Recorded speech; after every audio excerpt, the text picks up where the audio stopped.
This podcast is a member of the Place to Be Nation family. Visit us at placetobenation.com, the only place to be in. As the linchpin of your biggest show of the year. How great are we? Don't we all just want to jump into an alternate universe forever for that? I'm telling you now, it has that move alone has convinced me to set aside the time to watch WrestleMania. Yes. I mean, I was on the fence. I wasn't sure, and that Pat McAfee. It is almost like Pete Rose. Like there's the draw. When Ari Emanuel is booking your WrestleMania, you are in great hands. Welcome, everyone, to Journeys Uncharted. Welcome to Through the Looking Glass. I am Scott Criscuolo. Of course, you've already heard the velvety voice of the Thunder from Down Under, Dave Hall. Dave, happy Easter. How are you? Happy Easter to you. Happy Easter to everyone. Well, by the time this drops, Easter will have been a couple of weeks ago. Yeah, true. We are recording this a little bit ahead from when we normally do because schedules and such. So, because WrestleMania is on. So exactly. Yeah, no, I'm doing well. It's life's going well. It's a good time to be a person who likes to rebook things through a looking glass. So I think it really opens up a lot of doors and possibilities when already the entire world seems to be starting to complain and whinge about the WrestleMania card that's not even finished yet. And to be fair, I think they've got there's a lot of validity to some of the complaints. Yes, there totally is. But what we do here, of course, on Through the Looking Glass is try to wish everyone what could have happened. We are not booking WrestleMania 40. What number is this? 42.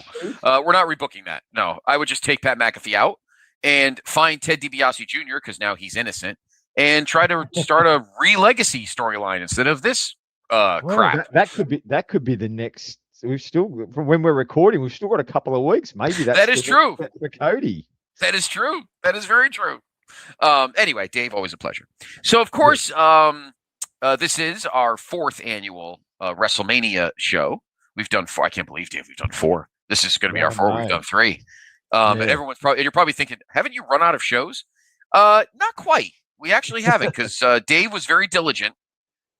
And I asked him on our last episode if you could go back through our archives, and please do yourself. If you're new to the show, welcome. It's an honor to have you here on Through the Looking Glass, and thank you for being with us on the PTB Wrestling Network. We provide all the best in classic wrestling with some current stuff too. And most of our shows are standalone. They're not episodic, so you can listen out of order if you want, except for the 2003 rebook we did last year, which was July, September, October, November. That you have to listen to in order. But the rest you could listen at any order you'd like. But we've done 3 WrestleMania themed episodes. And here we are with our 4th. And so we've got at most 4 scenarios that we'll try to cover tonight. If we get a little long, then we'll probably cut them and maybe save one for next year.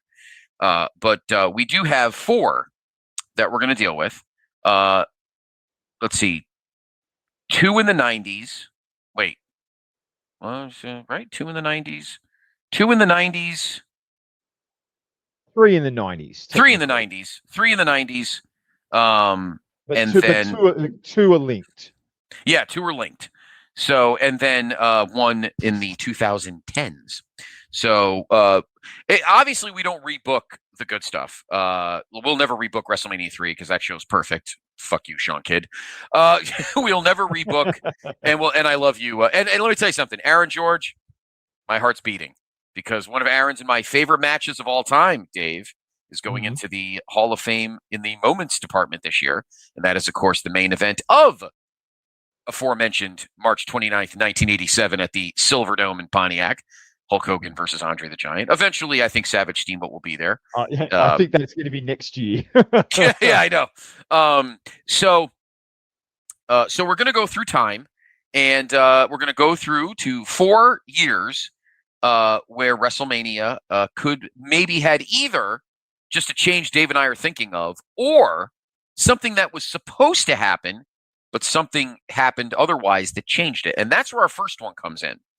So, Dave, set the table for us. What is our first journey? Where does it take us? All right. So much to if Justin is listening to this, much to his frustration, because I know he loves this WrestleMania. But I know he does too. Yes. yeah. But yeah. If you go back in time, the original plan for WrestleMania XII was not Hulk Hogan versus Sergeant Slaughter, No. but the original plan for WrestleMania XII was a rematch between Hulk Hogan and the Ultimate Warrior for the title, with the idea Correct. being that Hogan would get his win back and reclaim the title.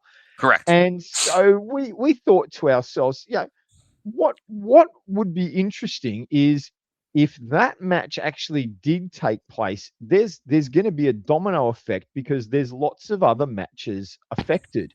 Correct. Because Warrior wouldn't be facing Randy Savage in the retirement match, and Savage wouldn't Hogan wouldn't be facing Slaughter. So that means Sergeant Slaughter and Randy Savage need new opponents, and the chance is that whoever you put them against, those guys are going to need new opponents, and it piggybacks into you essentially need to rebook the WrestleMania XII card. Correct. So that's the premise. That's where we're starting. We are going to book WrestleMania XII on the assumption that Hulk Hogan and the Ultimate Warrior have their rematch. And that's Correct. the title. That's the main event. World title match, Ultimate Warrior versus Hulk Hogan. So, yes. And look, they probably would have got a chance to stay at their LA Coliseum if they had done that match, you'd have to think. Yeah, because for obviously, we've talked about this in past scenarios. Hogan, WrestleMania XII did not move from the LA Coliseum to the sports arena because of threats because of Operation Desert Storm. Because by the end of March, we were kicking Iraq's ass, and that war was almost over. So that was not happening. It was because ticket sales were weak. But I don't think, and this is not a dig. To be honest with you, this is not a dig on the Hogan Slaughter match, because it was a great match. It was. But I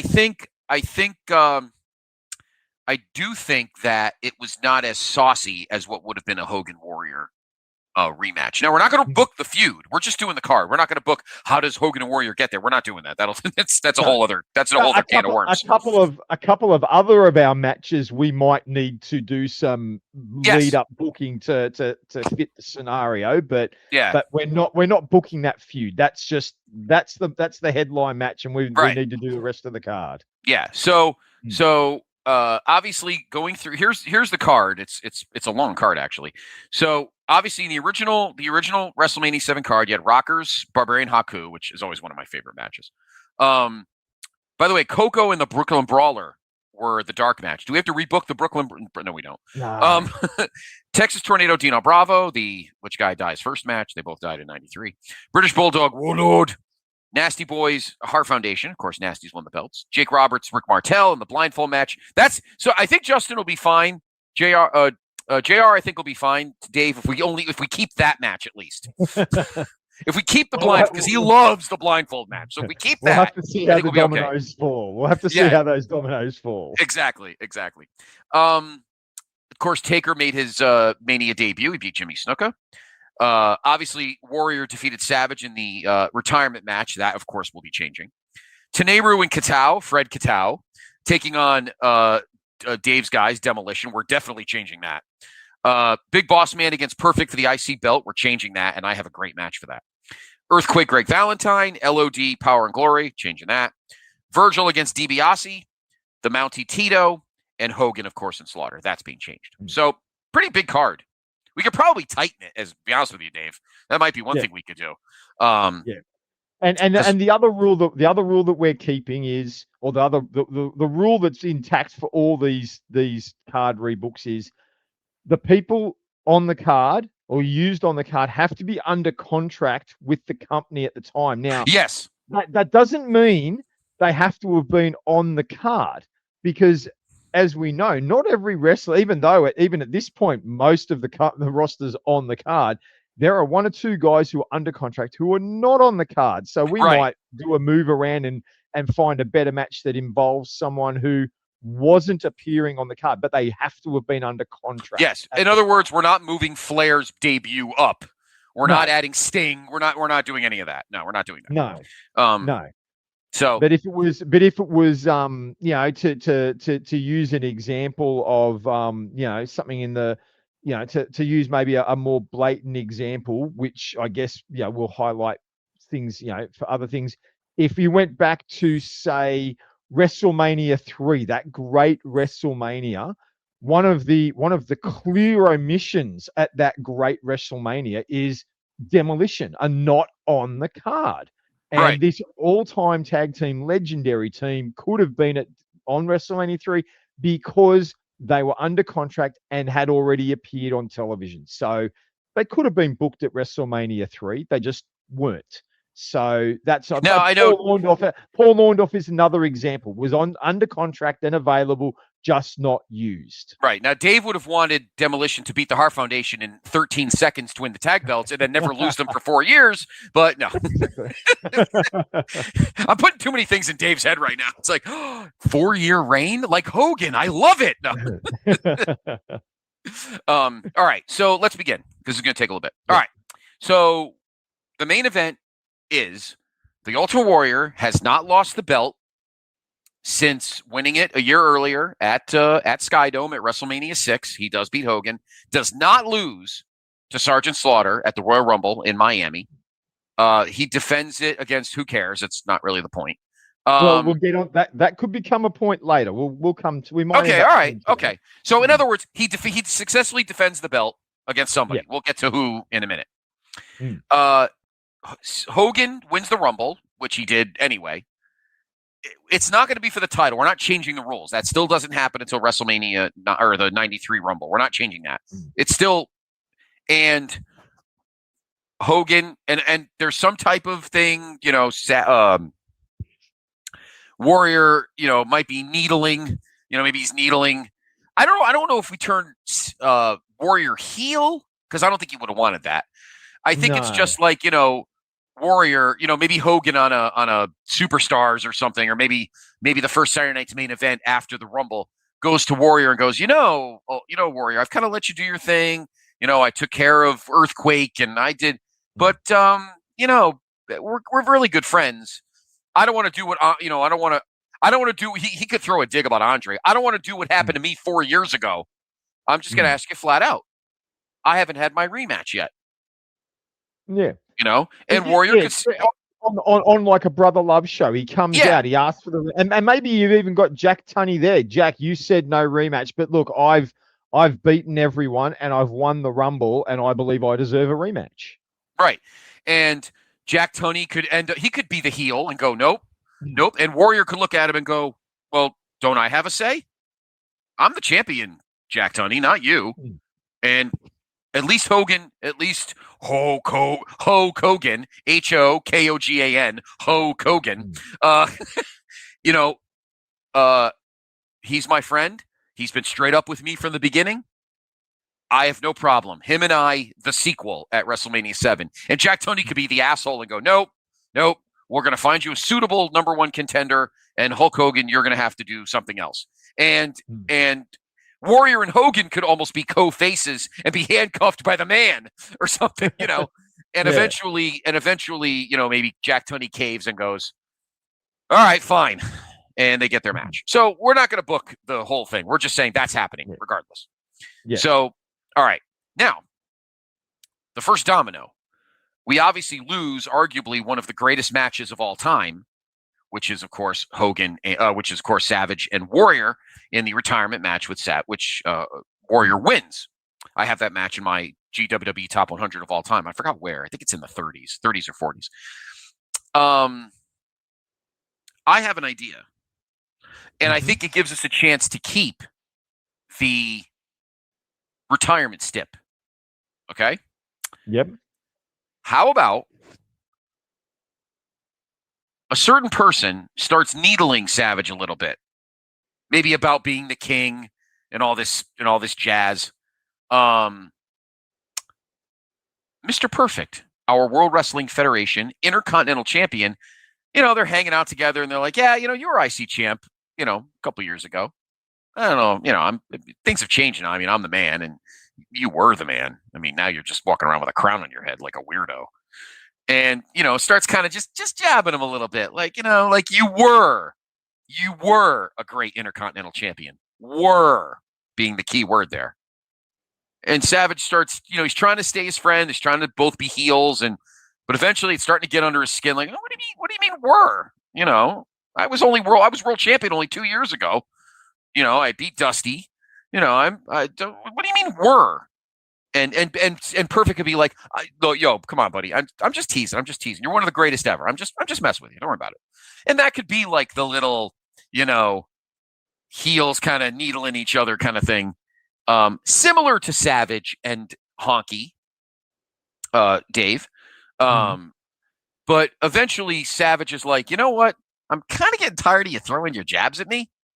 So I'm entering this number one contenders thing at, we could come up with something on Saturday night's main event, and Savage becomes the number one contender for the IC belt. And Perfect's like, come on, man. I said, no. You keep saying were like I'm, like I'm old or something, brother. And Savage could say, all right, Perfect. You think I'm old and washed up? How about this?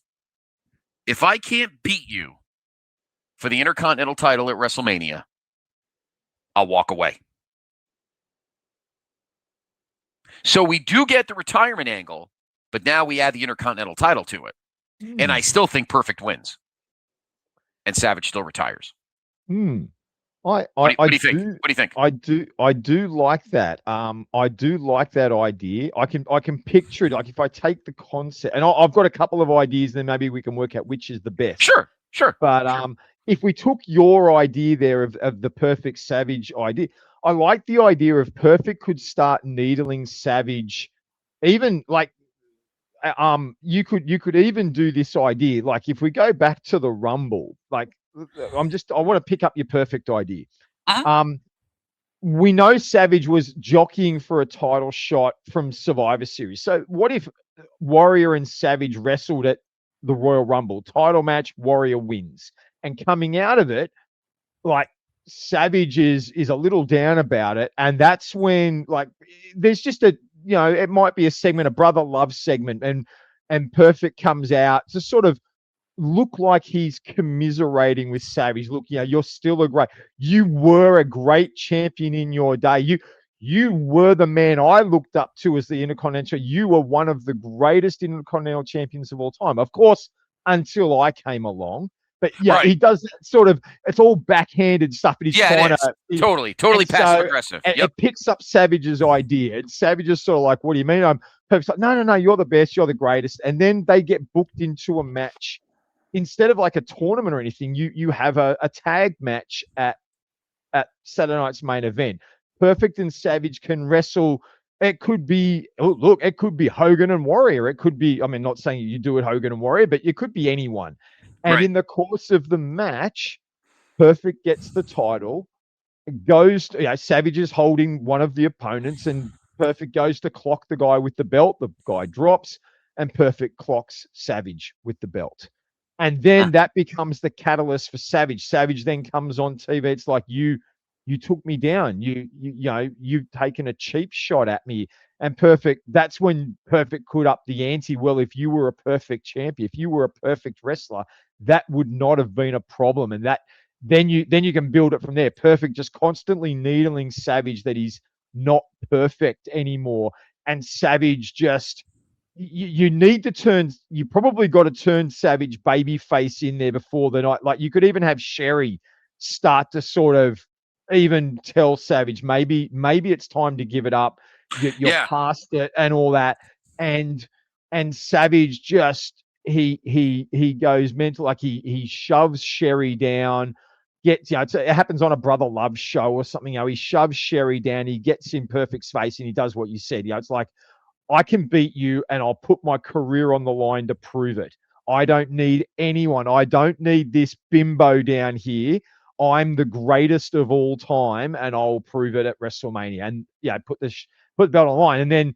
And then essentially the storyline becomes, Savage is now looking for that opportunity. So I reckon that could be a goer. That's one option definitely, and I think there'd be a lot of heat there.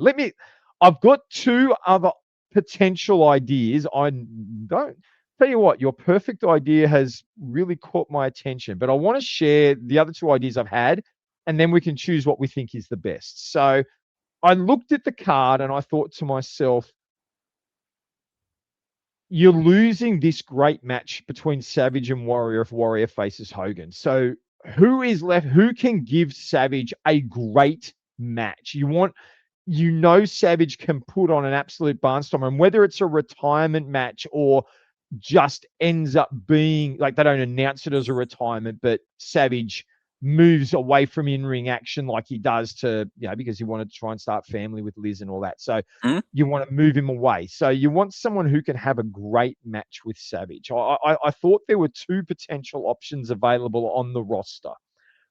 One option's a little left. Well, they're both out of left field, but one option I don't know. I actually looked at the WrestleMania card and it dawned on me that Tenryu is one of the greats in Japan. Tenryu had a very good reputation in Japan for being able to put on good matches, and he and Savage had a very good match on one of the SWS WWF joint shows. And I thought, you give those guys time, they can probably have a real show-stealing match at WrestleMania one-on-one.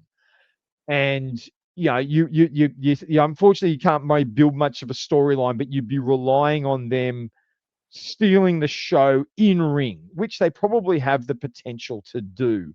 The downside of it is I don't know that Tenryu has the star quality in the company to really draw the eyes, and you'd be relying 100% on Savage having to take the run of why this match comes about. Like, why is he facing this guy from Japan? Why does it matter?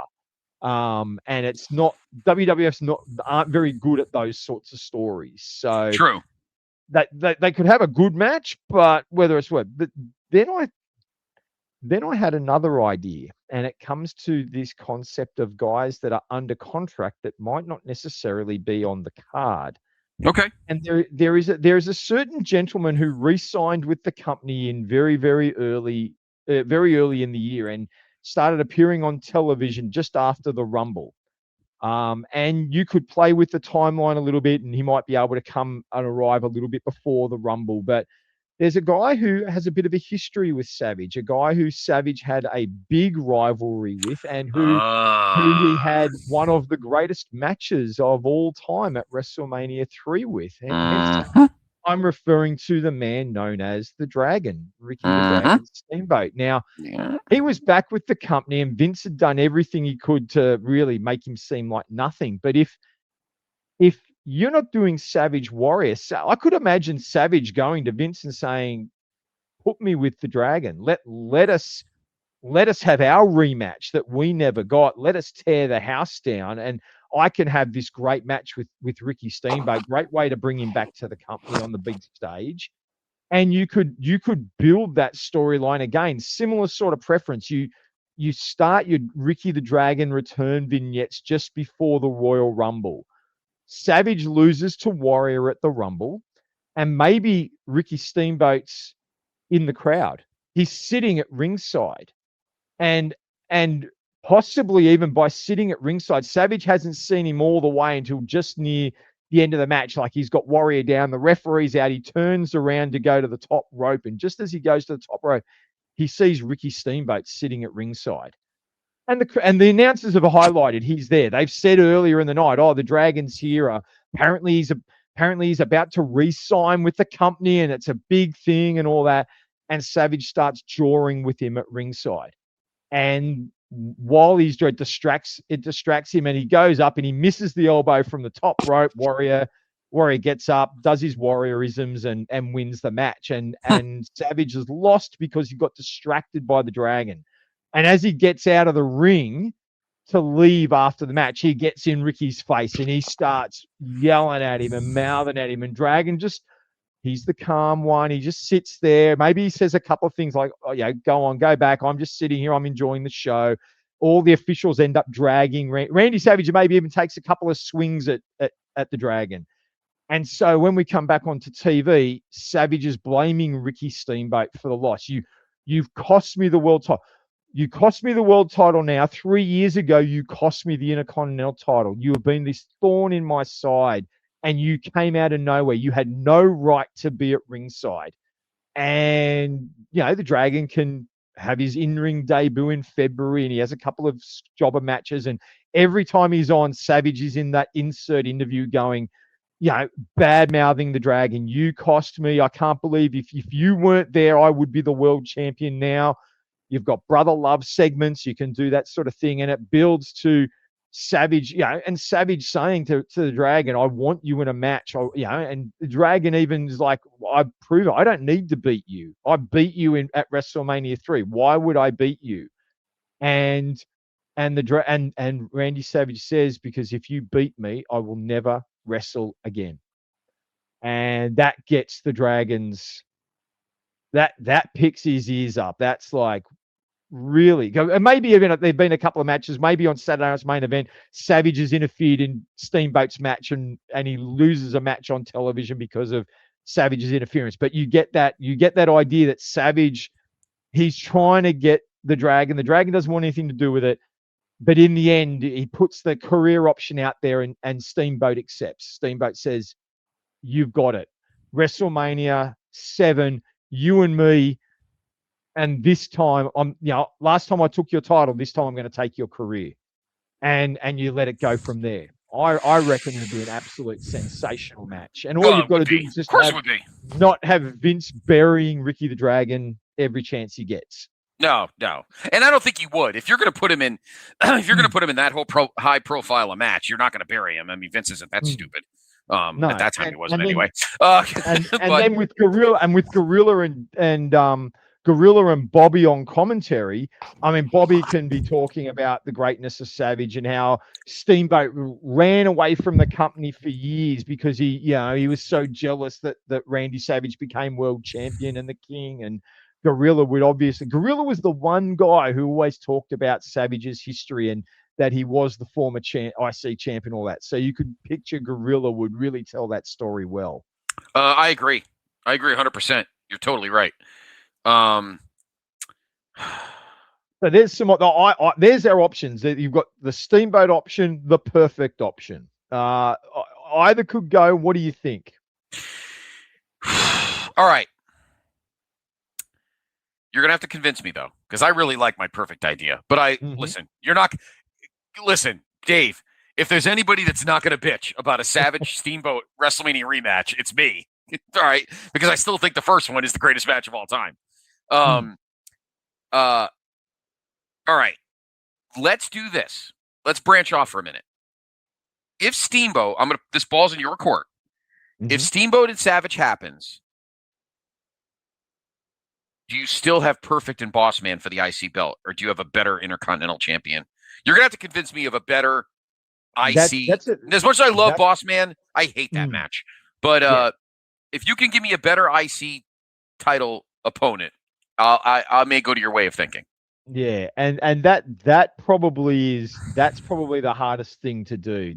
I'm looking at the WrestleMania card, and the only option I could think of would be you hold off Perfect regaining the title from Tornado until WrestleMania. And you keep the belt on Kerry Von Erich right through to WrestleMania, and you let them have another match there. So in our world, in our universe, Tornado is not a drugged up mess that can't be trusted, and they had to dump the belt off him anyway. I don't know if that's a realistic possibility. You know what? Thinking about it, I do think that might be the thrust of the argument. I'm looking at this card, and I mean, even when the best option for Perfect would be the Texas Tornado, as fun as it might be to put their rematch on, whether or not you could trust the Tornado not to turn up under the influence of something is probably the bigger problem. Right. And I think a Perfect Savage match might be the way to go. Yeah. So yeah, I think we might need to go with your idea only because I don't think there's anyone else for perfect. I don't think so either. And I'm not disrespecting. I'm not disrespecting. I'm trying not to. I'm trying not to disrespect Big Boss Man, but I hated that because the problem was the whole crux of I'm just typing it in my little notes here. If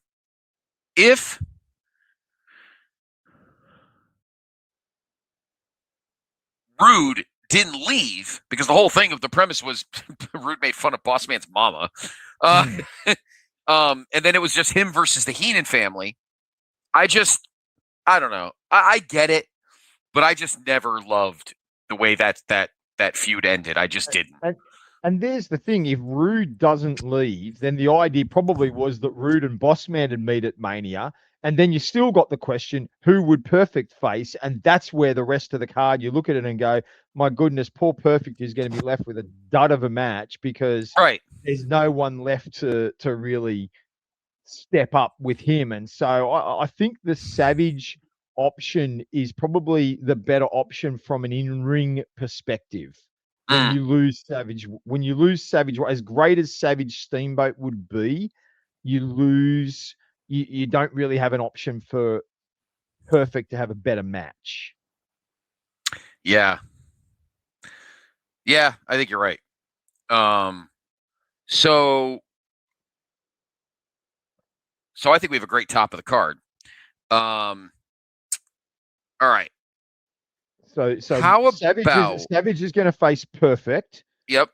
So that means we continue our dominoes fall. Now we've got two guys, we've got two guys who need a match, and I don't think they should face each other because that would be terrible. We've got Slaughter and we've got Boss Man. Oof. Oh God.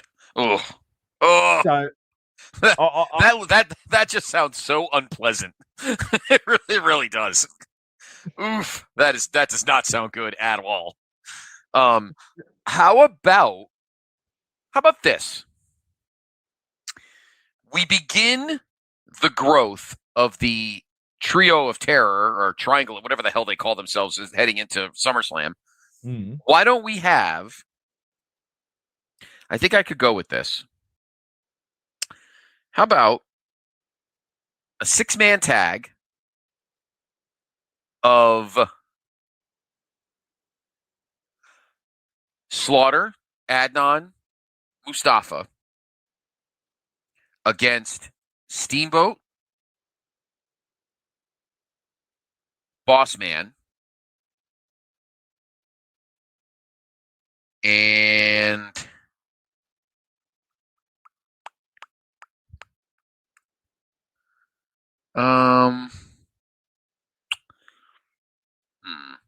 how about Tornado? Look, a 6-man would be interesting. It gives all those guys something to do. It's a match we don't have to really how do I say this nicely? I'm not saying it's a match we don't have to care about, but it's a match that just will be good on the card. Everyone will be like, hey, cool 6-man tag. It could go, 7-8 minutes. Doesn't have to be really that offensive. And it gets everybody on. Slaughter's team wins to boost them up, keep them heels. Because I still would like to build them through the summer if it mattered. Well, I think let me throw this out there. Okay. I think part of the thing we also need to be thinking about with a WrestleMania card is not just what's happening on this card, but where you want things to be going afterwards. If Hogan is facing Warrior, with the likelihood that Hogan's going to win the title, you're not doing Warrior Hogan rematches around the trap. This is where you have the opportunity, I think, where the Hogan Slaughter series could be the coming out of Mania build to SummerSlam. Maybe Hogan faces Slaughter at SummerSlam in their Desert Storm match. Yeah. Right. Yeah. So to do that, you want Slaughter winning in a one-on-one match, keeping him strong. So I think you take one of these upper card guys, maybe it is Boss Man, maybe it's the Texas Tornado, maybe it's someone that Slaughter can beat and beat convincingly and beat down afterwards to build up, to continue to build Slaughter as your challenge. And maybe it is Bossman, as it might not be the greatest match in the world. Bossman is over. He's a friend of Hogan. And if Slaughter was to beat the snot out of him, cheat to win, he can have Adnan can come. This could be the debut of General Adnan. I mean, the Sheik, Sure. General Adnan, sorry, Mustafa could come out as well, like partway through the match. Like Adnan comes out with him, and Slaughter can even say before the match, "I've got a big surprise." And halfway through the match, Sheik comes out, right, and that sort of distracts him, and then Slaughter wins by cheating, and then all three of them beat down Bossman after the match and stand victorious with this idea of, Gorilla could be saying, who is going to beat this trio of terror? Who is going to stop Slaughter? He's a disgrace. He's a whatever. And maybe Bobby's the one saying, no, he's got to be the number one contender now. He's got to be the man who faces the winner of Hogan Warrior. And that becomes your build out. Yeah. Okay. Yeah. No, I like that idea because I really do think that Slaughter's character is one that can grow as as we get into the spring, into early summer, and I think that does lead to,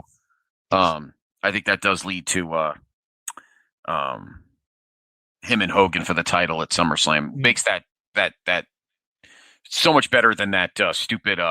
Maybe Dave, we make part 2 of this in our August episode, and we rebook SummerSlam '91. Because I would love to see a Slaughter because maybe there you have your Savage Warrior match at the Garden. Ooh. So that could be but again, we're getting ahead of ourselves. So all right, so Slaughter Bossman. All right. So that technically gets our dominoes. We've sort of hit the end of the dominoes. So I'm going to throw out another potential change to the card to make it better, and then that's going to lead to some more dominoes. And I think you will like this. I think this will fall into our wheelhouse very, very nicely. Gotcha. Okay. Because the one match we never got really on pay-per-view is the one match that would have made this WrestleMania great. And that is the Hall of Famers, the Legion of Doom, up against the Hall of Famers, Axe and Smash of Demolition. Oh, Dave. So with the idea being, the premise being that you obviously Axe doesn't leave, and you can do one of two things. Number one, if you want it, we can retcon our storyline. It's through the looking glass. We can go back in time. Yeah, option number one, Vince recognizes that, or we have come to an understanding. Axe doesn't have a heart problem. He just had an anaphylactic reaction to shellfish. Give him a few weeks off. And we don't have to replace him. We don't have to bring Crush in. Damn Alaska crab. But as a result, because you don't have to bring Crush in, you're going to get more traction with Axe and Smash as the team coming after they lose the titles to the Hearts, and you continue to build out there. That becomes a genuine rivalry that can be built through Survivor Series, through the Rumble till Mania. Or you just have them realize Axe doesn't need to leave the company, and once they realize he's right to go again, you just start to fade, Crush out a little bit, and the Mania match is LOD going, no, we want Axe and Smash. We want the originals at Mania, 1-on-1, 2-on-2, and there's your big match, Demolition versus the LOD. Yeah. Oh, zero argument out of me. Zero. It's the match everybody wanted without the crappy 6-man garbage that we got throughout 1990, which was a bunch of literal crap. And, we could build off the fact that that pop in Philly the year before in Philly at SummerSlam, when the LOD cost Demo the tag straps against the Hart Foundation. We could build on that. Like, who the hell do you think you are? I'm like, well, we're you, just better. Yeah. And then, of course, you can come out managed. Dave, you can have your face paint on. I'll come out with my spiked, and you and I could be the managers. Absolutely, Oh, it'd be great. absolutely. Oh, you and I could cut promos. Oh, we'd have so much fun. And you're bringing out the little mannequin. Is that right? The little hand Don't even mannequin. get me started. I am not bringing out Rocco. You be quiet, you. No. Yeah, no, and then they just build to like, two of the greatest tag teams that ever lived. Face to face here in LA, who truly is wrestling's biggest badasses. Yeah. And sadly, Dave, I think the Road Warriors go over. Sorry. I think they kind of have to. I think at that point I would be willing to acknowledge that probably needs to happen at WrestleMania XII. Because if you're going to have, well, the other thing too is, and the only reason I'm not saying it to needle you, you know that. What I'm saying is, if we're building towards, because we still have to talk about the tag title match if you want to keep. For some reason, I don't want to keep the Nasty Boys. I just can't stand them.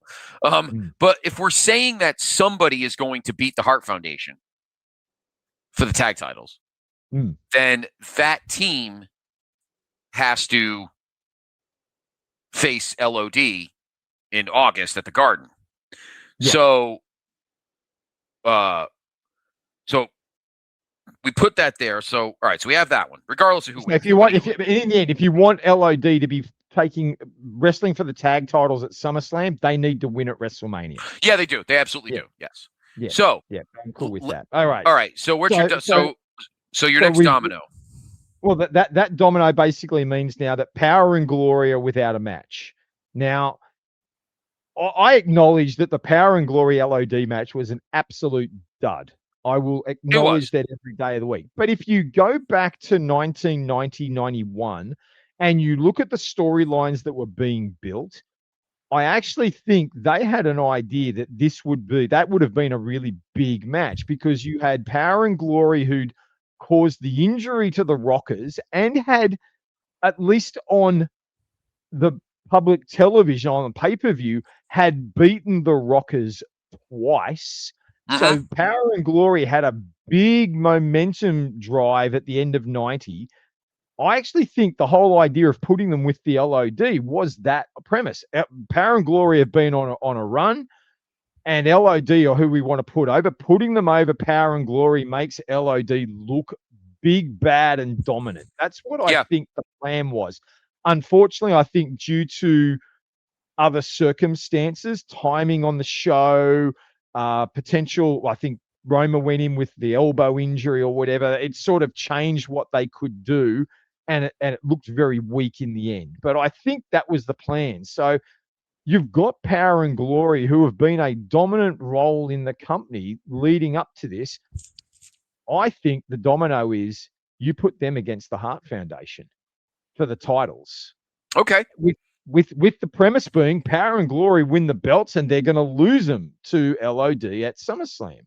I think Power and Glory would have a better match with the Hart Foundation. I mean, I don't like the Nasty Boys. I never have. There's not much to them. They're just brawlers. They don't really have any skill. And I think that you've got this momentum drive that Power and Glory are on, and it really just sort of got shunted to the wayside without any real recognition. And I just think that a Power and Glory, and there was a lot of talk. You read Bret Hart's book, you hear interviews with Paul Roma and Hercules, that they were originally scheduled for the title change, I believe, to be the ones who were going to be the transition. At least in Paul Roma's mind, they were. So I think it makes sense that you put this team against the Harts, have a better match with the Hart Foundation. The Harts go out in Bret will probably go out in a better match than what he got, right? As the Hart Foundation end their run as a tag team, and then you can have LOD squash Power and Glory at SummerSlam, and sure. It's just as powerful. Yep, I agree, and I think it's a better match. And I just hate the Nasty Boys. I've never been fans. They're. I agree with you. There's nothing there but two fat guys who like throw things at you. I mean, I never thought their promo skills were great. They were okay. This is 10 times better. I'll be honest with you. I wouldn't even want to bother putting them on the card, but I mean that's up to you. That's up to what you're thinking, but look, the only argument for them would be then you put the Nasties against the Rockers. That's the only other option, but then you lose the match with Barbarian and yeah, Haku. and I don't want to. I don't want to lose that match. I love that match. The Rockers against Barbarian Haku. I love that match. Yeah, let's say this though. I'm not saying we do, but we might need Barbarian Haku in singles roles against other guys if we want to make this card a little better. So true. You've got the option if we need the Barbarian or Haku to do something else, that you can put the Nasties with the Rockers if needed. Otherwise, they're off the show. Yeah. Do you want to have the Nasties against Katao and Fred Katao and Tenryu? No, honestly, I don't know why we had Tenryu and Katao on WrestleMania. I don't think they need to be there. No, I don't think so either. So, we could leave that off. And if we're wanting to streamline the card a little bit, I think that works. So that's the dominoes stopping again. So I guess looking at the card, is there anything else you think that would make the card we're making a different card now. Is there anything else you think would make it a better card? I think you want to keep Virgil DiBiase. I was just thinking that. Line. Yeah, I was totally thinking that too. So I'm going to type that in my little notes here. So Virgil versus Ted DiBiase for the $1 million championship. And you obviously want to keep the blindfold match. Jake and Rick Martel. That's got to stay as well. Because that match is fun. It's another great Jake psychology storyline, and Martel is just so good. Yeah. So when I look at the card, I see there's 2 or 3 guys on this card that I just think they're there to make up numbers to give some guys a payday, but really their time was already past, even before Mania. One of those guys is Dino Bravo, and the other one is probably Greg Valentine. Yeah. And so if you want to streamline the card, we get them off the card. And an argument could be made Jimmy Snuka as well. You can probably pull him off if you really wanted to. I know they made a big deal, and we could find a better guy for Taker. I don't really. That's fine.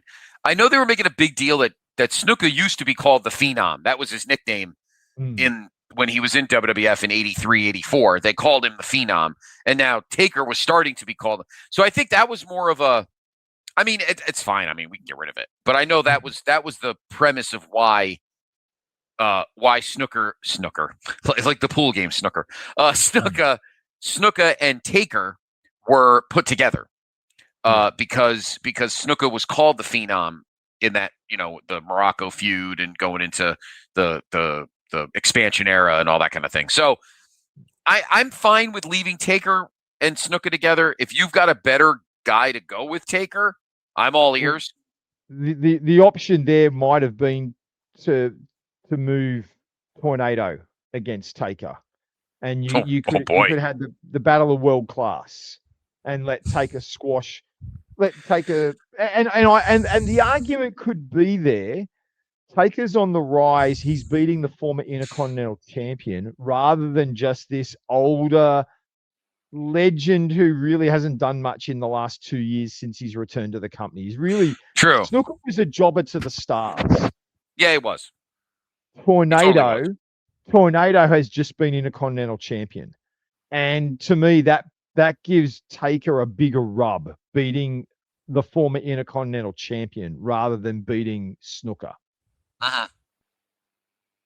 Okay, that's fine. I wrote that down. Tornado and Taker. That's fine. Mm-hmm.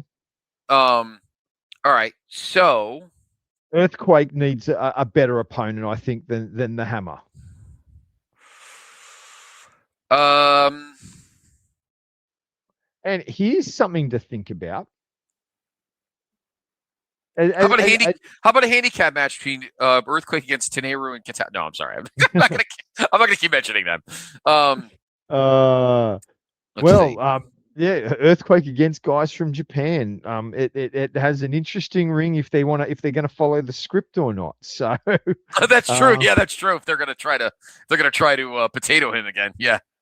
But here's something to suggest.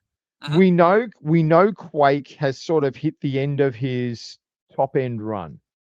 He is going to get. We briefly transition to the Snake feud, which doesn't really go anywhere because they all change, and you move Quake into the natural disasters role. What if, to help build someone else in the company, what if you put Earthquake against the Bulldog and you let the Bulldog win by slamming Quake? Sort of put over the strength of the Bulldog by slamming Quake. Because Oh, that's not a bad idea. he and Warlord have been battling for bloody ever at this point. You know, Yeah. they're going to battle later in the year. They can have their matches later in the year. We don't need to start it now, but you could really put Bulldog over by having him slam Quake. Right. Okay, that's fine. I put that down. I like that match actually because Bulldog does need to be built. Because because his build lasts almost 2 years till we get to when he beats Bret in SummerSlam '92. So that leaves us with here. So let me write down Rockers versus Barbarian. Oh, have we figured that out yet? Yeah, I think still want to split Barbarian. No, I think that's gonna stay because I don't think there's a babyface that really needs. The only match to improve was the Bulldog. Like with Bulldog and Tornado have moved elsewhere. I don't think there's any other babyface that needs an opponent. So I think, that match can stay. That gives us we've got 10 matches so far. Let's go. If you're doing Hogan Warrior's going to go 20-25. Yep. Perfect Savage is going to go 20 to 30 because of how great that's going to be. Oh yeah, and that match will definitely go half an hour. LOD and Demolition are going to have a great brawl. They're going to need 15. I mean, I think with the card structure, 10 or 11 matches is probably good. Yeah. Slaughter Bossman will go, 5 or 6. Demos, LOD, maybe 10. That might be pushing it, but I think 10 would be fine for them. 15. I reckon 15. You put a bit of a gimmick on it. You make it no DQ. You can let them bring some weapons in. I reckon that could be interesting if you did that. Make it a no DQ match and let them go for it. Like I reckon you get a good 15 plus intros. Yes, I agree. Let's see. Heart Foundation, Power and Glory. You could probably go 15 there. You probably go 15 there. Virgil DiBiase. Now the original length was 741. You could probably keep that. Jake and Martel was 834. That's about right. Tornado Taker could be like 5 minutes. Yeah. Because Taker's Snuka was 420. You could probably make that the same. Texas Tornado in a match that's 420. Womp womp. Bulldog Earthquake. What, maybe 6? I was going to say, yes, 7 or 8. Yeah. Because you're going to build this idea of Earthquake's going to dominate a bit. Bulldog gets some comeback hope moments. Earthquake goes on the assault again. Maybe Earthquake misses the sit-down splash. He goes for the Earthquake drop and misses it. And earlier in the match, Bulldogs tried to slam Earthquake. It didn't work. He fell on top of him, nearly got pinned. And then at the end of the match, he finally gets him up for the slam. So, I reckon 7 or 8. Okay. And then Rockers, Barbarian, Haku, that could stay. And they were 1033, and that was a great 1033. I got to be honest. I love this card. I really do. I think this card's awesome. And I think it's a good tight Mania. I really do. Yes, a lot of guys aren't going to get paid, but they suck anyway. So it doesn't really matter. So here's the card from top to bottom. We got Rockers versus Barbarian Haku, British Bulldog versus Earthquake, Texas Tornado versus Undertaker, Jake Roberts and Rick Martel in the blindfold match. That stays. Virgil versus Ted DiBiase in the $1 Million Championship. That stays. The Heart Foundation now face Power and Glory for the tag team titles, and Power and Glory wins. We have Demolition against the Legion of Doom. No disqualification on who the bigger badasses are. Sergeant Slaughter against the Big Boss Man. Mr. Perfect against the Macho Man Randy Savage for the Intercontinental title, and if Savage loses, he retires. And in the main event, the Ultimate Warrior versus Hulk Hogan 2 for the WWF Championship. I love that card. That card's great. Yeah. All right, let us know if you like that. I think it's pretty great. Okay, let's see. How are we on time? Oh, we're not too bad. All right, number 2. We're going to fast forward 5 years to March 31st, am I right? Yeah, March 31st, 1996, from the Pond in Anaheim, California. We are not rebooking the whole show of WrestleMania 12. It's not a big show to begin with. We're not even changing the competitors in a match. We're not changing the card at all. We're just changing the way a particular match layout was booked. Correct. So, Body Donnas, Godwins in the free for all, and that Nacho Man Huckster garbage.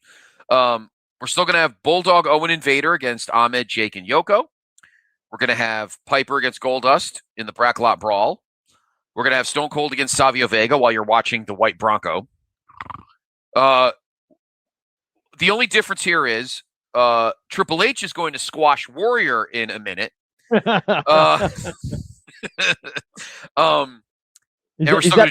that because Hunter's eyed off a very young Stephanie at this point? Yes, he is. Yeah. And then Taker, we're keeping Taker Diesel, which is, do you like that match?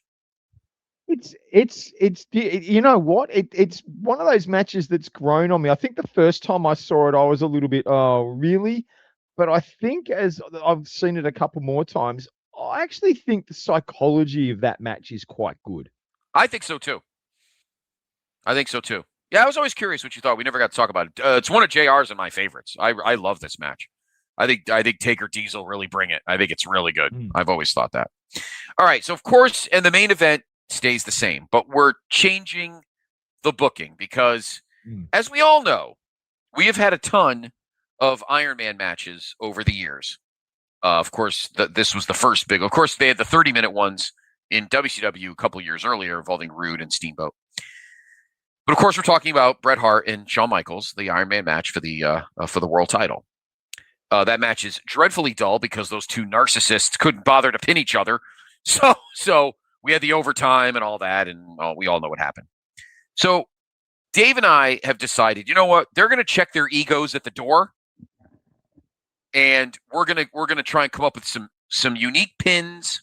And I got a good psychology that could help the end, because the end of the match I didn't have a problem with. Shawn. The end. Shawn fighting the sharpshooter, but not giving up. The bell, thing rings, and the bell rings. It ends in a draw. Gorilla says there must be a winner. Bret gets pissed off and he loses, and he loses on the super kick. I'm fine with that. That's fine. The match went, sort of 2 minutes overtime. So the last 3 minutes of the match, to the point that Michaels wins the title, we can keep that. Yep. That last 3 minutes. Yeah. Yeah. That part's fine. But building to the first 58 minutes is like watching grass grow.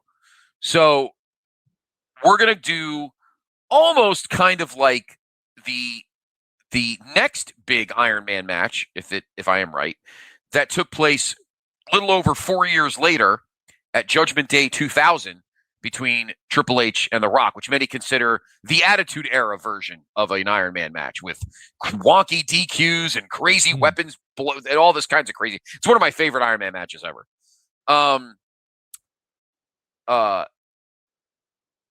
So we're going to do, Dave and I are going to come up with some pinfalls and various decisions leading up to what will end up being the last 3 minutes, with Bret and putting Shawn in the sharpshooter and Shawn not tapping and so forth. So I think Shawn and Bret kind of start, kind of fast, but I think Bret gets two quick submissions to take a quick 2-0 lead because Shawn is getting frustrated. He can't figure out how not to get put in the sharpshooter. Because we have to take into account Bret is the more experienced wrestler. It's just the way it is. So Bret early on is getting a little savvy and is figuring out Shawn's kind of psychology and is catching him and is able to lock in the sharpshooter. And because it's a long match, Shawn like taps out like immediately. Yeah, look, I do like the idea of Bret of forcing a submission earlier in the match. I don't know that I'd start it too early. I think I like the idea they'd start out quick. The way Bret wrestles, I actually would see Bret doing something like, Shawn goes for an early super kick and Bret ducks under it. And in the process of ducking under it, he just schoolboys Shawn and gets a flash pin. Like that to me is more Bret's style of an early thing. So he gets a flash pin and Shawn's like, he's surprised, and Bret, he's sort of like, where did that come from him? And maybe he immediately rushes Bret again and Bret rolls him up and Bret, bang, you've got those two quick early decisions that have gone to Bret because Shawn has been rash. He's been rushing, and then he realizes, hang on, I've got to step back. I've got to rethink this for a minute. Like Bret almost looks at him and smirks, like, "Come on, Shawn." Yeah. I mean, you really think I'm not figuring this out? And Jose could call him out. Like that might happen at like the 7 or 8 minute mark. It's like all between, and it might even be like at 7 minutes, Bret gets the roll up, like gets the schoolboy after Shawn misses the super kick. There might be a 30-second gap. They always have a gap in Iron Man matches. Yeah. Yep. And then the gap sort of, they restart and Shawn just rushes straight at Bret and Bret rolls him up and bang, it's there again. And then in the next time period, Jose Lothario calls him out, calls him to the floor, and they do and Vince could be saying the mentor, he's giving him some words of wisdom here. He's trying to help him resort the game plan out. And JR can be saying, the game plan, or King, the game plan's not working. He's stuffed it here, and Jose, and then Shawn comes in and he's a little bit more cautious. He's sort of, he backs it off a little bit. He changes the nature of the match and he tries to work it. And, it's, even again, it could be even like 10, 15 minutes here where they are back and forth, even you don't get anything. And then maybe you do the classic, maybe it's, Shawn does a, like the flip, like the slingshot into the turnbuckle, and Bret hits his head on the ring post, and that gives Shawn his first decision in the match. Okay, so, and where would you put that? About 20 minutes in? Yeah, we're probably about 20 in. Yeah. All right. So 20 minutes in, Bret leads 2-1. And Shawn is starting to kind of get comfy, and Bret's starting to realize, all right, he's it's time for me to actually get some moves in here because he's starting to slow down and he's not being rash, and now it's time for me to start to do my grinding. So we could spend the next, maybe 10 minutes with some, Bret decides I got to slow this down because if I start getting him momentum, he's gonna find some super kicks out of nowhere, and I got to keep him behind. I have to keep the lead here because I need him to have to rush at the end, because the whole point the last 5 minutes of the match is the losing guy's got to make like crazy decisions to get quick pins. So, but maybe, and just to plan it, because I like the game plan. But maybe in the process of that, you get one of these situations where he's wanting to keep ahead and he gets another opportunity for a roll-up, like for a schoolboy or something like that. But this time, a small package, but this time Shawn manages to roll it through. Or Bret comes off the ropes with a crossbody and Shawn rolls it through and gets a surprise pin to even it up. Okay. And this sort of, Bret a little annoyed. And so we end up on the floor, and Bret's starting to get a little more vicious. Like not super heel, he's not being a heel, but he's intentionally, like he's pounding away. He's really targeting the body area, probably in this case the back and the legs. Like he's really starting to target. And maybe he gets Shawn out on the floor and he drives Shawn into the ring post, maybe back first into the ring post. And Shawn is in agony. And Bret rolls into the ring and gets the count out. So Shawn drops one to count out. And as he's getting up, he's really struggling to back. And this is where Bret gets him in the ring, locks the sharpshooter in, and Shawn has to tap quickly, otherwise it's going to be a problem. And they can talk about it. He's worked the back and the leg, and now he's got Shawn where he wants him, and Shawn is now down 2 again. So he got level, but now he's back down 2 because he's got a little injury, but he's also had to submit. That this is where you come back to your idea. He's got to submit to the sharpshooter, because if he doesn't, it's going to be worse for him later on. Right. Yep. And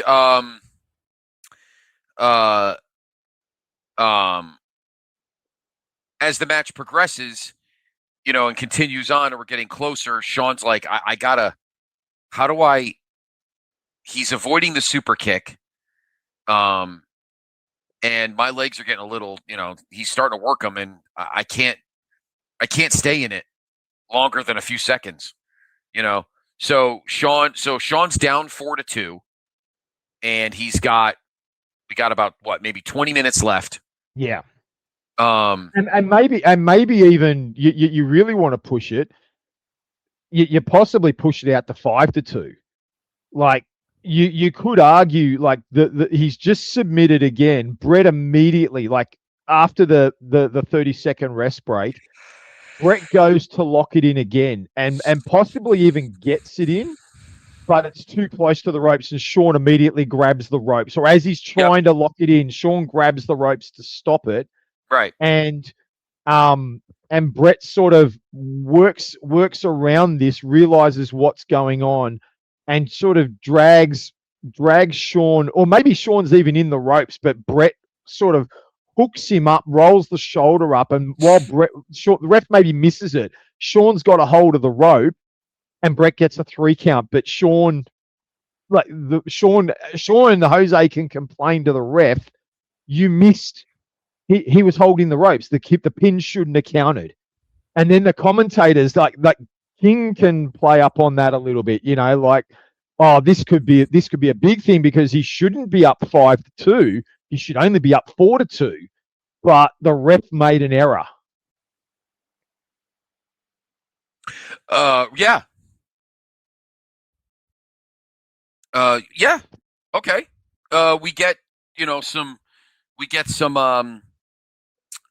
confusion there. And frustration starts to set in overall. You're looking at the clock. There's maybe 15 minutes left, and Shawn's got to make up 3 pins, 3 decisions. I think this is where the super kick could come into play. I reckon at like the Shawn's struggling to get these decisions back, and Bret's doing a great job of avoiding of working Shawn over, and the commentators can start to talk about Bret's trying to just lock this match down now. He's got a lead. He's just trying to maintain control, whatever. And then Bret goes for a slam, or he goes for something, and Shawn slips out the back and drops him with the super kick. And he lands it. And Bret goes down. Shawn gets the 3. And then they get the 30-second break, and Bret is still out. And Shawn gets another 3 straight away to draw 2 of the decisions back. Okay. So in the span of a couple seconds, we go from 5-2 to 5-4. Yeah. So the super kick actually has taken Bret out with the exhaustion of the time of the match, that Bret can't even recover after the first pinfall he gets pinned a second time. And maybe Shawn goes for a third pin, and Bret puts his foot on the rope. The ref sees it this time, stops the count. Of course, Shawn is annoyed at that. The commentators we can come back to, he missed it earlier. He didn't miss it this time.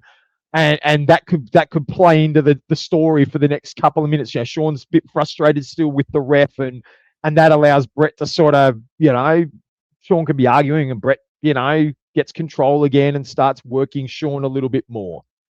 Right. Okay. Yeah. Okay.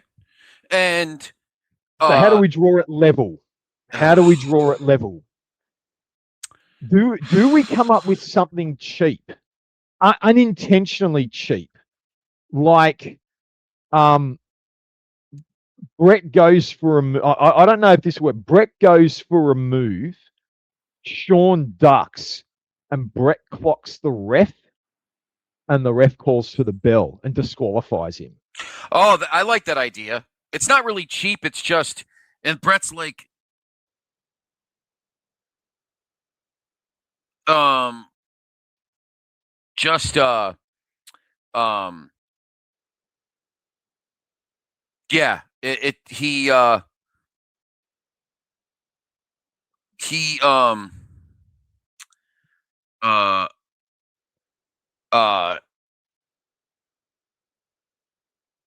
he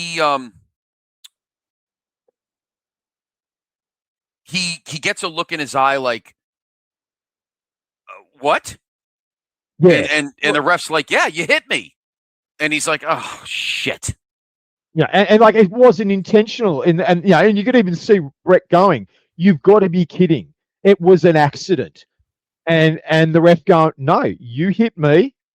Ring the bell." And sort of the shock on Bret's face plays into a little bit, and for the next couple of minutes, that allows Shawn to get a bit more of the ascendancy in the match. That you think, oh, Shawn might do it.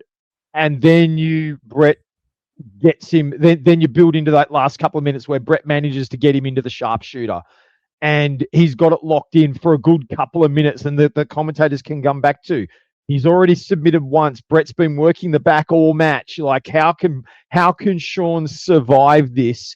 Maybe he needs to submit again and hope to get a quick pin in the last 30 seconds or something like that. Yeah. And then the bell rings. It's all tied, and Bret's like, "I did it. I retained the title." And then you get what happens. Gorilla calls for the overtime, and even before the overtime, like, part of the argument could be Bret could be saying, "I won the match. I shouldn't have even been disqualified." And then Shawn can go, like, they could be saying this to Gorilla. Like in the ring, Gorilla's come into the ring and they're like, "What are you doing?" And Bret's like, "I'm the winner here. I've still, it's a draw."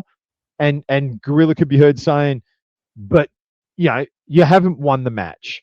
And Bret can go, "Well, I should have, because I got disqualified when I shouldn't have." And then Shawn can go, "But I got counted out when I was in the ropes." And that's when Gorilla can go, "Nah," goes to the thing. "We're going to continue. There's got to be a winner. We're going to continue it."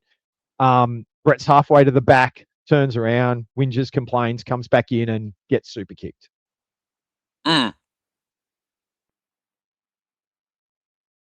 Yeah. Yep. And then the end is the way it, and then the end happens the way it happens. Yeah. Yeah. Okay.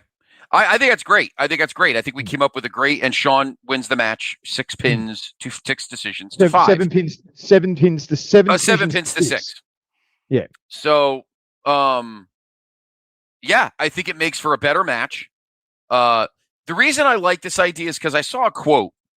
I think it was Mike Johnson from PW Insider? There was a couple people, and one of the great quotes I've ever heard about this match is, "Both men were working in spite of each other, not together." And they always say that they work together, but deep down they really didn't. Because if they did, you would have had more pins. But I think in the end, I think we did a great job there. Nobody really, yes, guys have to get pinned, get over it. I understand. I think at the time they didn't understand the concept of the Iron Man. Like, well, why would I? This is my chance to win the world title. Why am I going to let Bret pin me? And they're like, well, you don't lose the match if you get pinned 5 minutes in. You're not. I just don't think they thought it out in that aspect. I think they just thought at the time in 1996 that they had two athletic wrestlers who can go an hour, and I don't think they were thinking of pinfalls or anything. I don't think that ever income, which is kind of weird, but yeah. So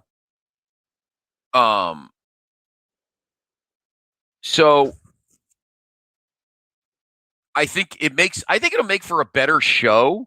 I feel like that anchors the show better because it's other than Taker, a better story. Yeah. And other than Taker Diesel, that undercard made me so mad because I remember really liking the Austin Savio Vega match, but we kept getting distracted by the stupid gold Cadillac and white Bronco nonsense that I feel like totally ruined that match. So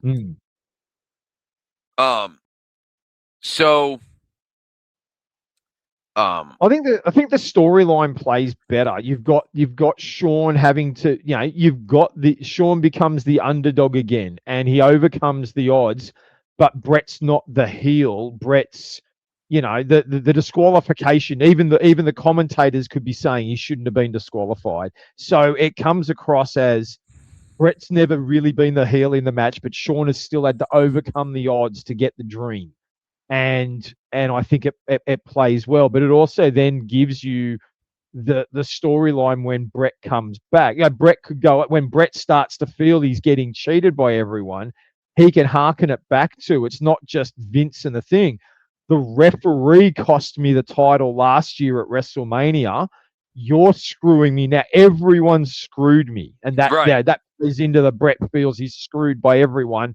And then the heel turn and the Hart Foundation all happens like that. I just think it builds into the longer term story as well. Yeah, I agree. Do we still have Bret? So we still have Bret. I mean, we're not going to go down the long run. I'm just asking. Bret still takes the time off, still faces Austin at Survivor Series 96. So all that happens anyway. Gotcha. Yep. Yeah. Okay. All right. So let us know what you think. Is that did we make that match better? I think we did. It might not have took a ton of effort, but to make that match, try to make that match better anyway. But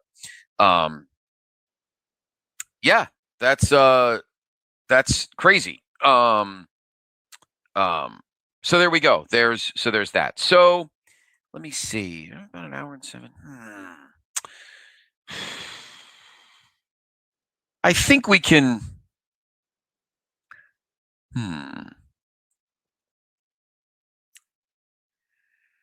So we'll do one more, and it kind of correlates to the one we just did. So we're going to go ahead a year to 1997 and WrestleMania 13. Now, you're probably all thinking, heathens, blasphemous. One of those matches is in the Hall of Fame, damn it. But we've just got a thing for matches in the Hall of Fame and wanting to change them. Yeah, exactly. So, yes, you're right. But once again, though, that WrestleMania was also an audible, just like 6 years earlier at WrestleMania XII. That match was an audible. Originally, Undertaker and Sid was not supposed to be the main event. Steve Austin was not supposed to face Bret Hart. The main event was supposed to be the same thing as WrestleMania XII was supposed to be. We were supposed to get a rematch. We're going to have Hogan and Warrior again at WrestleMania 13. Wow. Hogan Warrior 3. WCW champion versus. Oh my God! If we teleport, Dave, the Halloween Havoc 98 match to WrestleMania 13, we would lose all our listeners.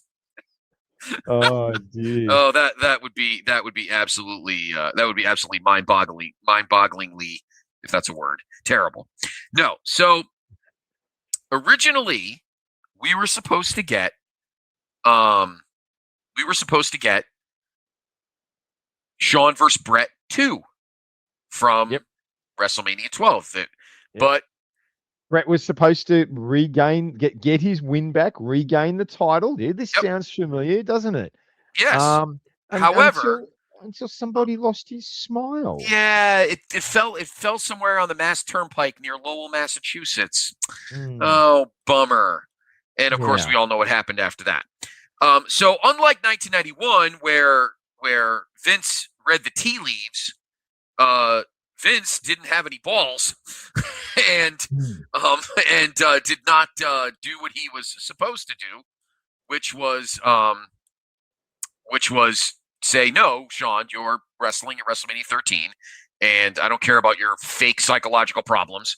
You're wrestling, and you're putting Bret over, whether you like it or not. And I wonder. I have an interesting. Here's an interesting theory, but we'll get to it at the end. So here we go. So WrestleMania 13, March 23rd, 1997, Rosemont Horizon. We're going to do exactly what we did just now. So we are going to rebook WrestleMania 13 with our main event being Shawn Michaels defends the World Wrestling Federation Championship against Bret Hart, and Bret Hart gets the win back. But, of course, here come the dominoes. And what's funny, Dave, is we kind of had this same problem because we did gut a pretty great match at WrestleMania XII, but we made a great match out of it. Can we do that now? Because obviously, with Bret now in the main event and Shawn wrestling, we now no longer have Bret and Steve, which arguably many consider the greatest WrestleMania match of all time, and it's definitely up there. It's the first match that ever went into the WWE Hall of Fame. So, Bret and Hogan, by the way, did you know this? This is an interesting factoid. Because now matches are added to the Hall of Fame,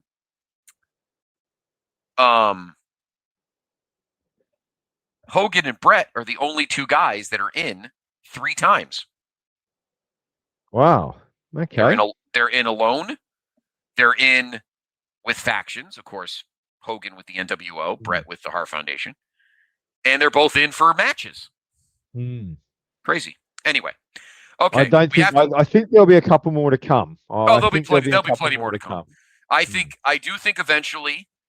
My opinion, Dave.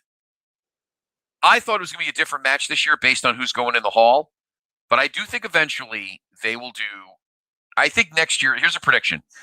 I think next year's match is going to be Cena and Punk from Money in the Bank 2011. Yeah, I can see that. Yeah. I think that might be next year's match. But anyway, that's another discussion. Being that Cena might be, are you thinking there might be a double induction and Cena goes into the Hall of Fame as a wrestler and gets a match at the same year? Gets a match, yeah, I think so. Yeah. Cena's not going in this year, right? He's not going in this year, right? No, I don't think so. Oh, yeah, that's true. If Cena's going in next year, I don't think they'll do that. That's a good point. If Cena doesn't go in next year, I think the match goes in. If Cena does go in next year, I could see them doing it as a double induction. I really could because it's Cena. Yeah, that's true. If they decide they don't want to do that and Cena does go in on his own next year, I think the match will be Shawn Taker from 25. Because everybody loves that. Because everybody loves that match. So anyway, that's another discussion for another day. All right. So, all right, the first domino we have to talk about is Steve. Yeah, we have to do that now. Before we can't get rid of that because we really got to think about this, Dave. Because we're breaking up arguably one of the greatest matches of all time, and we need to figure out a guy who, and one of the original things was he was going to wrestle Ken Shamrock, which I will absolutely no way that's happening. No, not at this point. Shamrock's not ready. No, and you can't do that to Steve now. You can't do that to, because we got to think, Dave, that this match elevates Steve because it has to be. This is not easy because we can't wreck the elevation that would eventually lead to what happens a year later in Boston. So absolutely, you've got to continue now. the benefit is Austin doesn't have to win the match because he can be elevated in losing. Oh, he did. It Which happened in which real is life. what So happened. yeah. Yeah. Yep. So it's looking, but I think the key is you've got to have someone of the caliber. Like you've got to have someone that Austin can have. It might not, and it's probably not going to be as good in ring, but where the story can be good enough that it's going to be worthy of a guy who, I mean, he's on the ascent at WrestleMania 13. He was on the ascent. Everyone knew where it was going and where he was going. Right. So, you can't. I don't think you can just go and go. Oh, let's put Austin against Billy Gunn, or let's put Austin against Rocky Maivia, because Okay. I don't think that is not they're not in the position to work with Austin at this time. So you've got to have someone who is going to be worthy of the position as well. I got it. So I got it. I got one. You've got it. I got one. Okay. You said he doesn't have to win. Mm-hmm. I don't hate to break this matchup because we could put his opponent somewhere else. Why not Taker? Yeah, I was just thinking the same thing. Yeah. I was just thinking the same thing. Taker elevates Austin. Yep. Easily. And but Austin still wins the match. Yeah, and look, Taker at this point he'd adapted the series against Mankind. He'd adapted his in-ring psychology and match. He was not the plodding slow man anymore. He was a bit more quicker with his strikes, adapting a few more submission styles. Doesn't have to be a submission match, but you can certainly put Austin in you could have the no holds barred concept, and they can work the chairs and the ring bell and the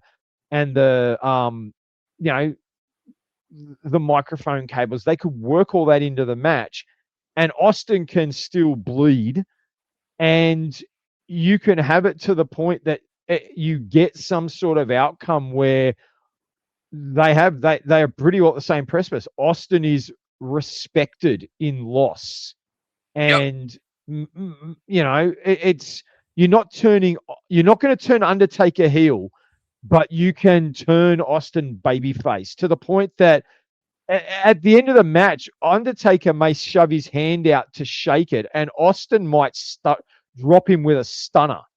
Like, sort of like Undertaker puts his hand out at the end.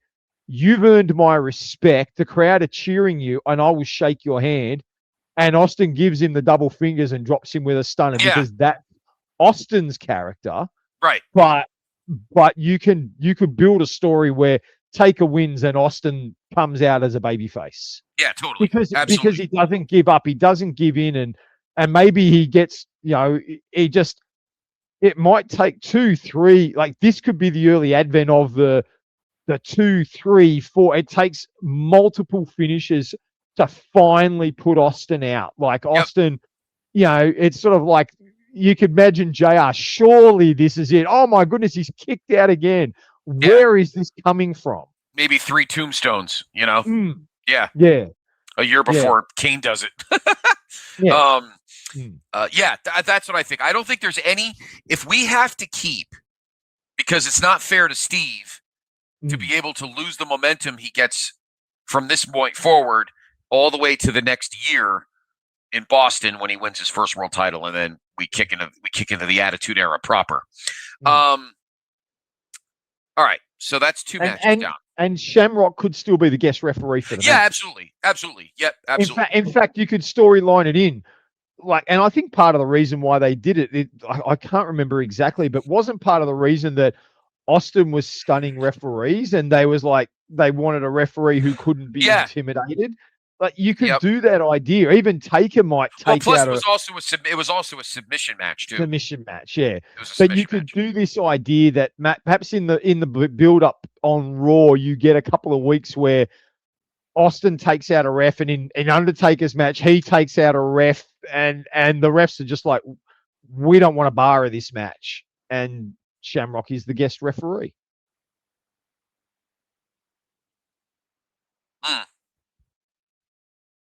Yeah, no, I agree.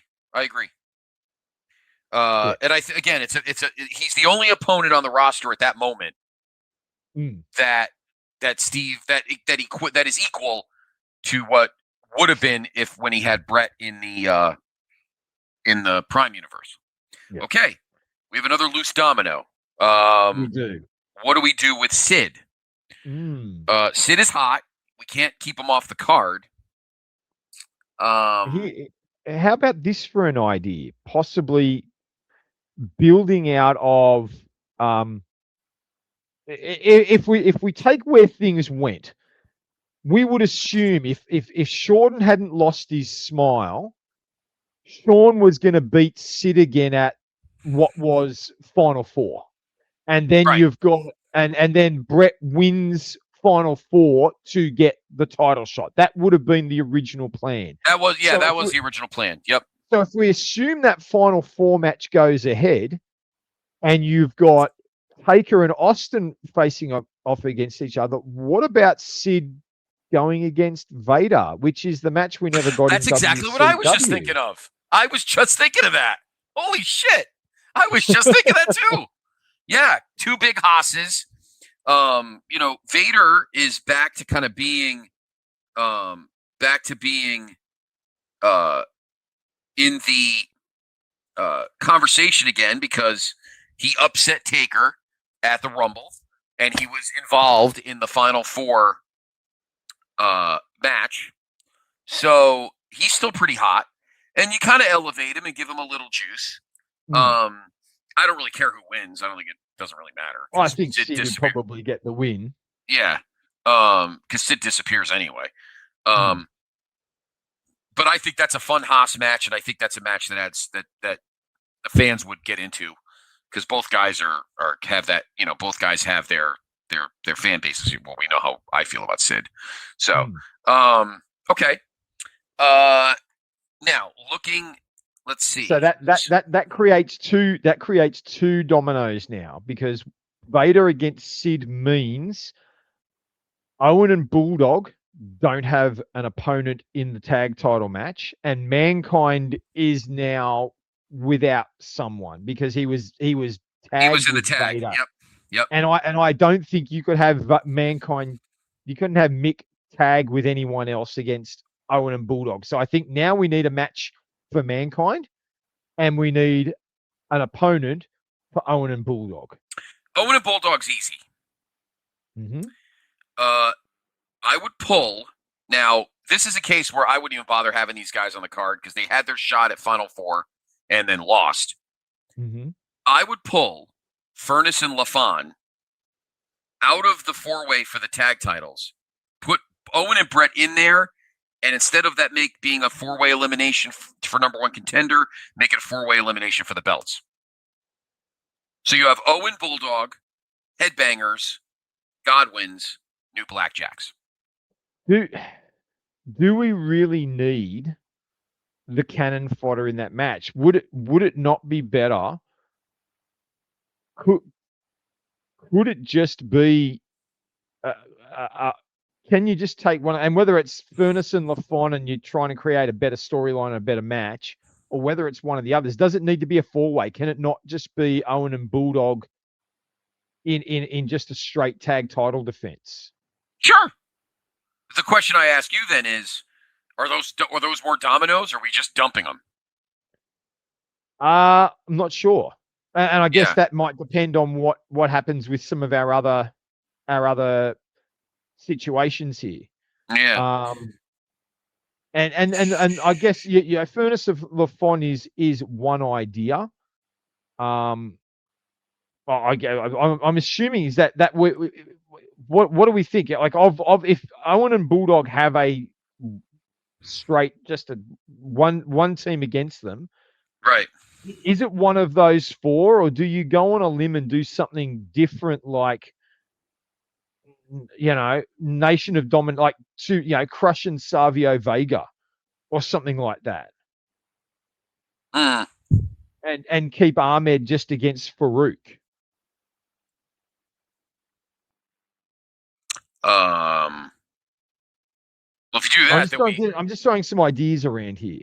Yeah, because with that, Then we lose. Then LOD needs something to do. Yep.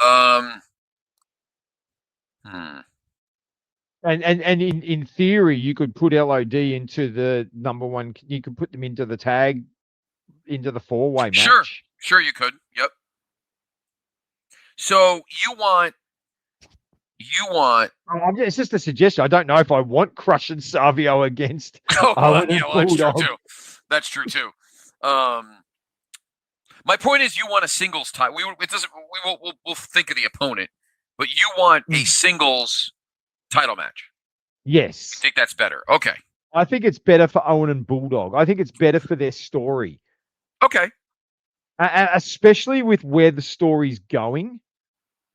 Because, I mean, look, yes, Bret's winning the title, but I do think you can still play into a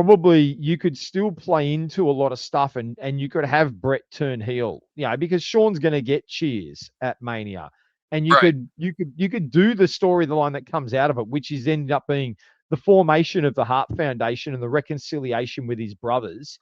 But part of that storyline was Owen and Bulldog were coming at odds in their matches and were starting to argue, and it looked like their team was going to disintegrate.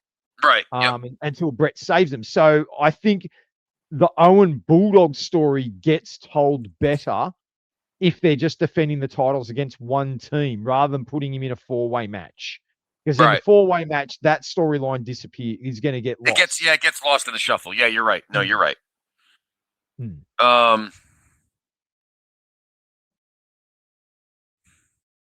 And then it comes down to what sort of match do you want? Like I was throwing ideas around of what because you could keep that 4-way elimination. I said you can move Crush and Savio just because it creates the similar dynamic, the heel versus heel. But I don't think it would be a good match. I don't think Crush and Savio deserve to be in that spot.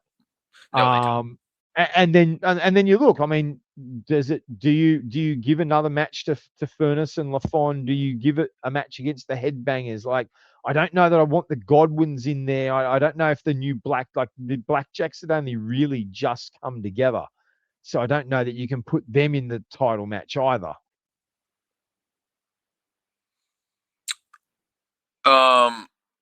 Yeah, I mean, maybe we come back to the title match. Maybe we deal with Mankind first. Okay. Because this comes to the other thing. What do we do? What do we do with Mick Foley? I know he's got to be in something because he was building some juice. So, he was building some juice. He had momentum. He's still heel. Do you put him in a match against Rocky? Do you have Rocky versus Mankind for the IC title? Yeah, because I really don't need the Sultan. So no, absolutely not. All right, I like that idea. That's easy. I mean, they end up facing each other don't they end up facing each other a couple of months later, right before, is it in the next month, I think, right before Rocky gets hurt. They have a match at In Your House, I think. Yeah, if we go to, is it Revenge of the Taker? I think so. Let me see. So either Revenge of the Taker or Cold Day in Hell, I think. It's not. No, it wasn't Revenge of the Taker because he fought Savio, so it must have been Cold Day in Hell. Cold Day in Hell? Yeah, Mankind versus Rocky. Cold Day in Hell. Rocky just didn't have the IC title anymore. Yeah, and Mankind beat him.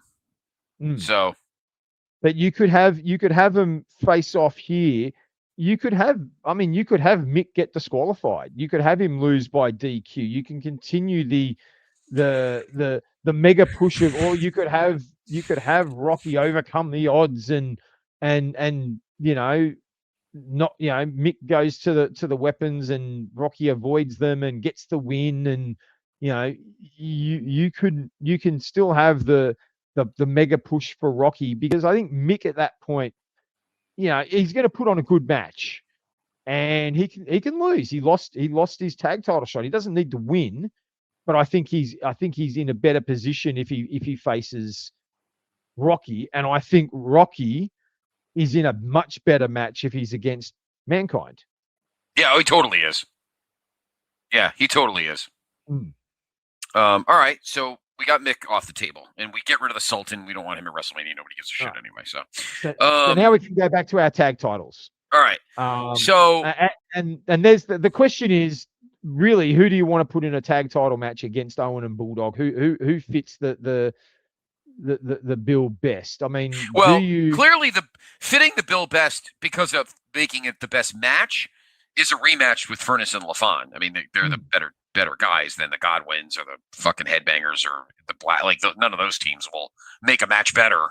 Yeah, and remembering that the Furnace and LaFon had won by DQ at Final Four, so right. in theory, you could make this match a no DQ match, or I mean, we had one of those already, but you could do something. I guess you would with the show. You maybe don't want another no DQ match, but maybe you get a rematch, and maybe Clarence Mason is banned from ringside, like no managers at ringside, like it's just the two of them. Yeah, no, that's what I'm thinking, and I think now this doesn't. If we want to look ahead, what do you think about? Because I think we got to keep up. I like this idea. You know why, Dave? I think we need to keep up the tension between Owen and Bulldog. They're still snipping, and maybe there's ultimate because the miscommunications they've been having have been almost causing disaster, but they somehow survived. Maybe finally. One of them Criscuolo, and maybe Owen does because he was more leaning the heel way, and Bulldog was leaning more to the babyface way. Maybe Owen screws something up, and Furnace and LaFon actually win the belts. Maybe, yeah. And then the Hart Foundation reunites, and then maybe at the next pay-per-view they cheat and get him back or something. You don't even have to go that far. Like you do the build. So the following week at Raw, you could do the whole whatever happens in the main event. Bret still starts to look heelish against Shawn, and maybe even outright cheats to win the match, to win the title from Shawn. And then it's the next night he can do the whole storyline that they did. You're cheering the Shawn Michaels and the Steve Austins, and as he does, and you've turned your back on me. And then the following week, Owen and Bulldog are faced. Yeah, Owen and Bulldog spend their segment arguing and challenge each other to a match because who cost the team the title. Right. The following week, they have that segment where they're going to fight. Bret stops it.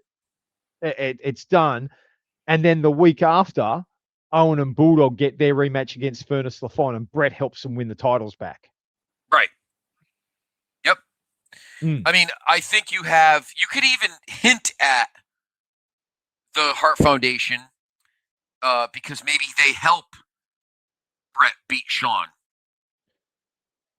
Yeah, I don't know that I'd go that far just yet. I think you more want just the idea that Bret does something outright heelish, like, and it's in that idea of you do what you take to win the match, and I did what maybe he grabs the tights, maybe he uses the belt to knock Shawn out to get the final win, like. He does, maybe Owen and Bulldog do come out. They toss the title into the ring, but no one knows why. And Bret gets it and clobbers, but Bret doesn't see them. Like maybe one of them comes through the crowd and gets the title, or maybe Austin comes out. Austin comes out and stuns the crap out of both Bret and Shawn, and then Bret does something heelish, but whatever it is, Bret's being the heel, and he beats Shawn. He needs to turn heel in action, but still think he's justified, which is that's the whole premise of the thing. So I just feel you don't want the interference. You want whatever it takes. He's just got to the point. Maybe you're hearkening back to the previous year. He tries everything to beat Shawn and he can't. And so he's got to cheat to actually get the win. Grab the tights, hold the ropes, hit him with the belt, something. But prior to that, he's had him in the sharpshooter a couple times. Shawn keeps getting the ropes. Shawn maybe even Shawn reverses out for the first time. He's the first man to break the sharpshooter. He's tried multiple pins. He just can't get the win. and so he has to cheat to win. Right. Okay, that works. Works for me. And then from there you keep Hunter Goldust, you keep Ahmed and the LOD versus the Nation, and you can have a three-way match for the number one contender. Yeah, just Headbangers, Godwins, New Blackjacks, because that'll be a fun meat slapping Haas match right there. So, okay. Yeah. So our WrestleMania 13 is now, let's see, Shawn Michaels versus Bret Hart for the WWF title, the sequel, just like we did for Hogan Warrior. Steve Austin versus The Undertaker, which I think would be a lot of fun. Vader versus Sid. Rocky Maivia versus Mankind for the Intercontinental title. And Owen Bulldog versus Furnace and LaFon for the tag team titles. We would make the four-way elimination for the number one contender a three-way. We get rid of Furnace and LaFon. We just keep the Headbangers, the Godwins, and the New Blackjacks. Triple H and Goldust will still have their match. Ahmed LOD against Nation, which I think could have been a great match. Everyone always says that match gets lost because of the Bret Steve match. Because I remember that match being a lot of fun. I mean, it's a fun slop fest of violence. So there we go. So we didn't really have to tweak. We really didn't have to tweak WrestleMania 13 that much. I think the main focus was we needed the Bret Shawn rematch from a year earlier, and we needed a viable, career-changing opponent for Stone Cold. And we got that with Taker. Because honestly, Taker Sid would have been kind of a waste of a match if the belt wasn't on the line. It's the only reason the two of them wrestled. So they had no build. It wasn't like Taker and Diesel, which started back at the Rumble. So there was no real need for Taker and Sid to have to wrestle if the belt wasn't the thing. So I have no guilt about breaking that match up, to be honest. Yeah, and you can build to build Austin and Taker. You can start a build coming out of Final Four. Like, Austin's Austin. Austin runs in, he attacks people, he does all these things, and people love it. And it's very easy to get a build going, I think, between Austin and Taker in a 4-week span. You could get a little build going and make it worthwhile. But where the impact comes is, as we said, it comes in the match where Austin gets the respect. He's overcoming the odds, and even though he loses, the crowd are behind him by the end of the match. Yep. They're just not turning on. They just don't turn on Taker. Right, exactly. So there you go, folks. There's 3. We had a 4th one in our pocket. I have a feeling that one will take a while, so we don't want to make this too long. But I think we were going set it aside for next year's WrestleMania. Yes, well, for next year's. What we were going to do tonight, we'll break it because you may not remember it when we do it next year, is we were going to rebook. Were we going to do the whole show? Yeah, I guess we were going to. Yeah, we were going to rebook.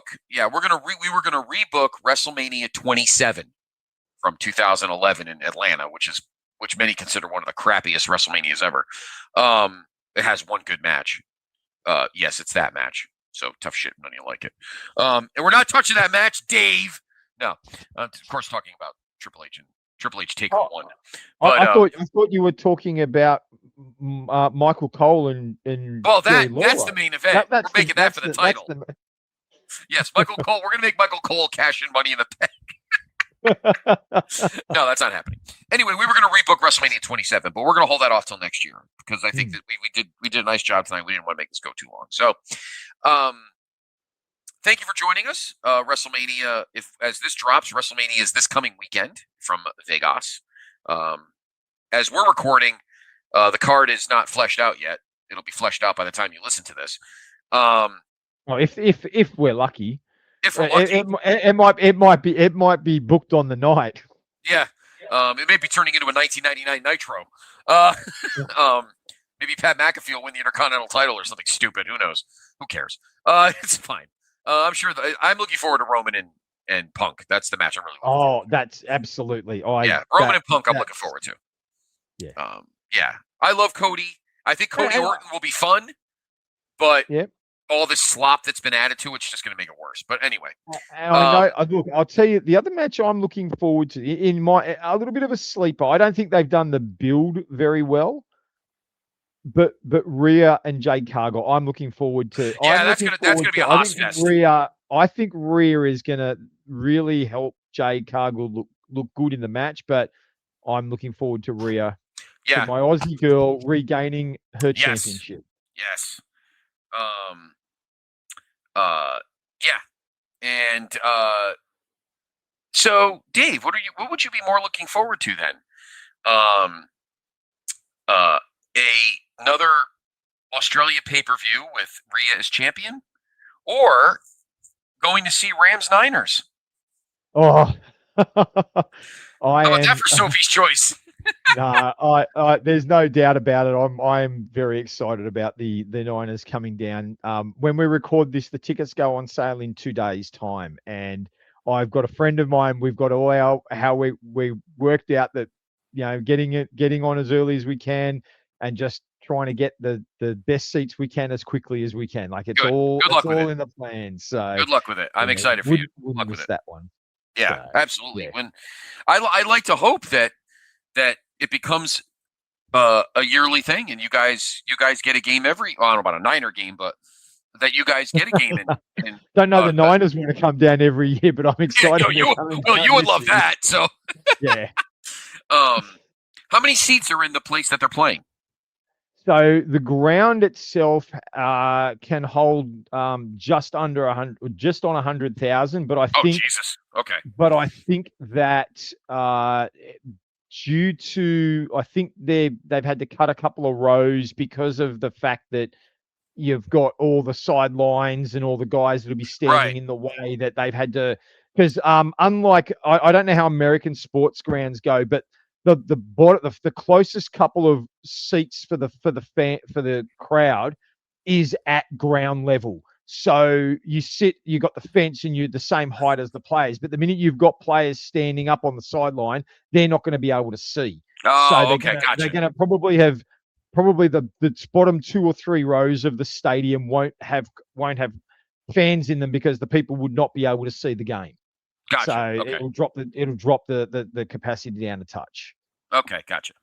Well, good luck. I hope you get them. I'll be excited for you.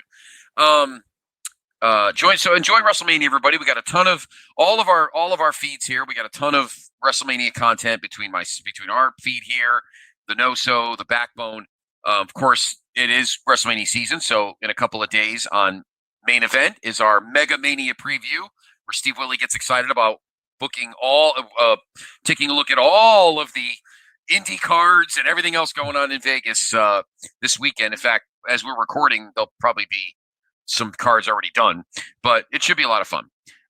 Join Dave and I next month for our May journey through the Looking Glass. And I got a bug in Dave's ear. We're not going to mention it now, but I got a bug in Dave's ear about something we've never done before. We've changed cards, wrestlers' careers, but this specific aspect of wrestling we've never touched until now. So stay tuned for and this is a multi-episode thing we could do. They're not connected, meaning like you could listen to them out of order, but they'll all have the same theme if we like the way that it goes. So so stay tuned for our May journey. I think you'll really like it. Dave, always a pleasure. Thank you. Again, enjoy WrestleMania. Good luck. I hope you get to the game. So we might have a happy Dave or a sad Dave in a month. We'll see. As for me, I hope you again check out all our stuff, all the WrestleMania footage coverage between again here, the No-So and the Backbone.